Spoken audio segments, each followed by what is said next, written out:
For us, the storm has passed. The war is over. But let us never forget those who journeyed into the howling dark and did not return. As we start to rebuild, this hillside will remain barren, a memorial to heroes fallen. They ennobled all of us, and they shall not be forgotten.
Well, talking about Chiefs, Master Chief is back in the most anticipated video game ever, Halo 3.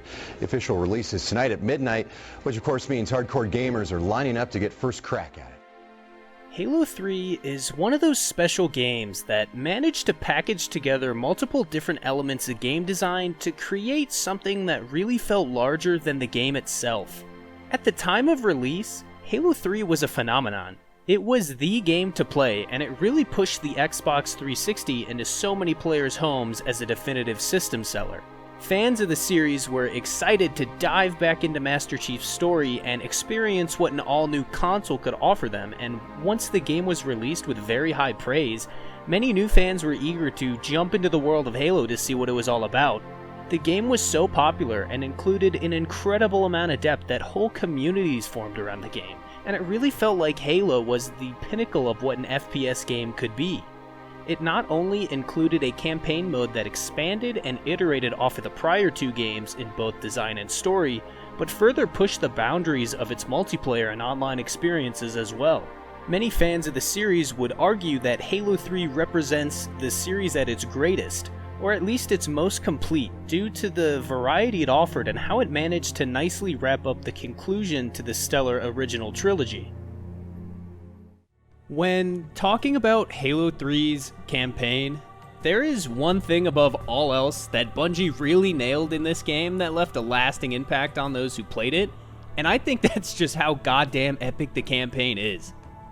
The combination of music, sound effects, cinematic direction, badass one-liners, and more, these were all clearly directed to be the biggest and loudest game in the series yet, and this direction also helped shape some of the most fun and memorable levels in the Halo franchise. The campaign may not be as long as the likes of Halo 2, but the levels included in the game are mostly all heavy hitters. You have levels like The Storm, where you start the level by rolling out with some of your Marine homies, all while listening to this pre-battle music to get you hyped up.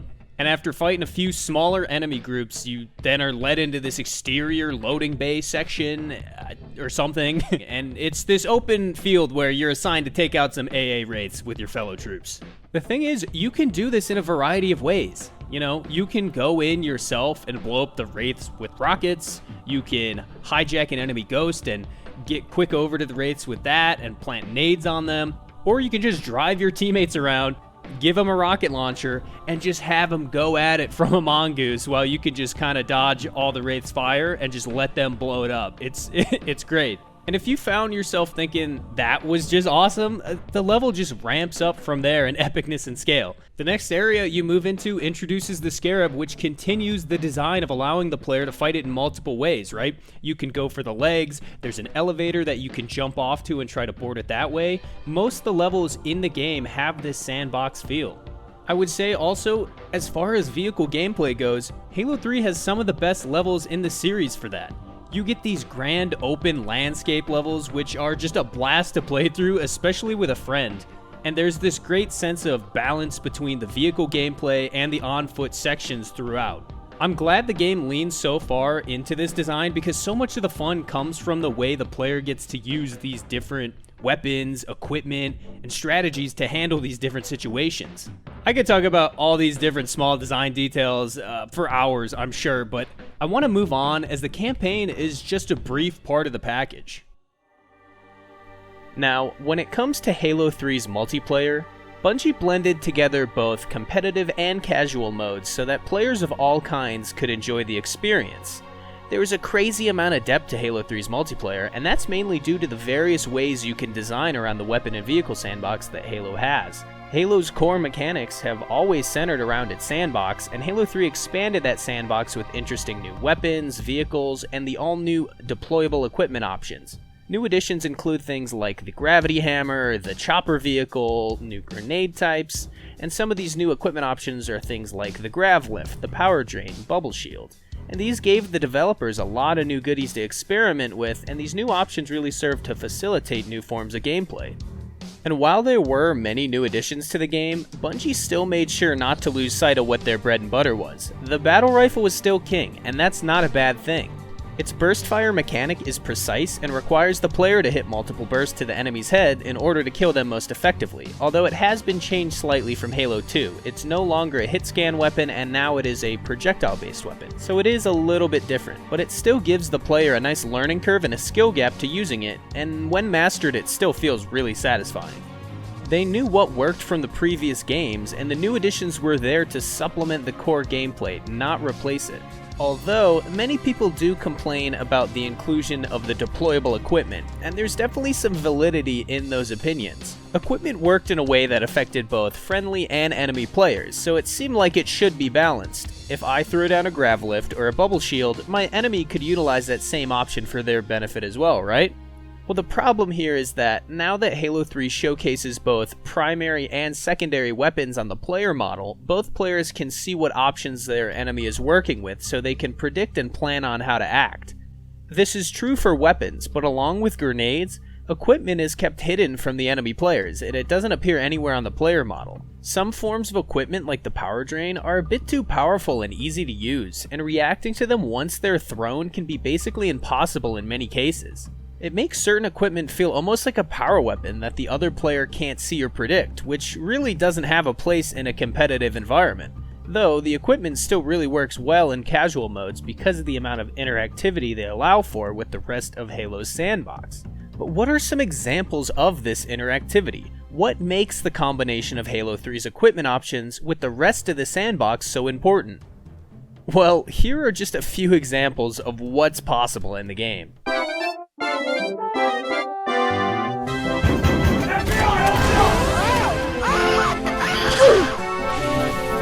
Why are you running? Get the damn car now! Get in here! Oh, why? Get in the... Oh, to the place we've never seen him before! Watch out, watch out, watch out, watch out! Oh my God! KO admitted! Alright, no, enough of that. This isn't one of those videos, but you can see what I mean. These types of scenarios probably aren't very common in normal multiplayer games, but they still showcase the potential behind the sandbox. Combining equipment, weapons, and vehicles in creative ways like this is what led to the community to create such unique and awesome custom games. While we're on the subject of custom games, let's talk about what made custom games possible: the Forge mode and file share systems.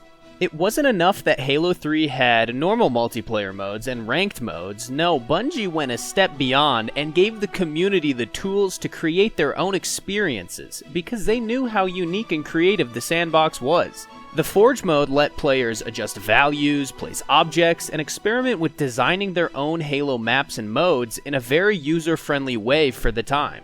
This was an amazing mode on its own, but Bungie knew that in order to maximize the potential, they would need to include an easy and convenient way to share created maps and modes with other players. And that's where the file share system shines. Each player had their own file share slots that would allow players to save custom maps, modes, screenshots, and videos onto their profile. Other players would be able to browse through these saved files, and this helped share and spread popular forms of created media. This was such a cool concept, as it not only, works to create community interaction, but it gave players something to do while waiting in pre-game lobbies. I remember going down the list of players in each lobby and searching new modes that sounded fun, or just new video clips and pictures of cool gameplay moments. I'm sure plenty of players remember the times they spent playing custom games like Trash Compactor or Jenga or maybe Duck Hunt and more, right? These modes were created from players using the new inclusions like the grav hammer or the equipment in interesting ways. For example, in the mode Trash Compactor, one infected player is given a grav hammer and a bunch of movable objects to use, while the non-infected players are enclosed into a small hallway. The player with the hammer gets to push objects into that small hallway, where Gravlifts then launch the debris at non-infected players, forcing them to dodge and jump out of the way to survive. Another example would be the Duck Hunt mode, where one player is enclosed in a cage with a sniper rifle that overlooks an obstacle course. The rest of the players have to run through this course and make it to the end to win, although they are encouraged to use things like the throwable equipment to distract or protect themselves from the sniper, and it's really just a lot of fun. It's usually a sign of a great game when others can create their own unique games within your game. Halo 3 just wouldn't be remembered the same if it didn't have the Forge or file share features, and it's a shame many games today shy away from this creative player freedom. This game really had the entire package. That's something that seems to come by less and less these days, with many games moving over to live service formats or just coming out before they really should be. And I get it, games are larger than ever before. It's harder to balance all the logistics, what gamers want has changed over time, and companies request different things and market trends and games change, yada yada yada, but I can't help but miss the style of game that Halo 3 was. It had the three pillars: a very fun, engaging campaign, a fleshed out multiplayer offering, and to wrap it up, it had community features like file sharing, theater mode, and of course Forge mode. Bungie did all these things with a very high level of execution and polish, and in turn created something that truly will never be forgotten.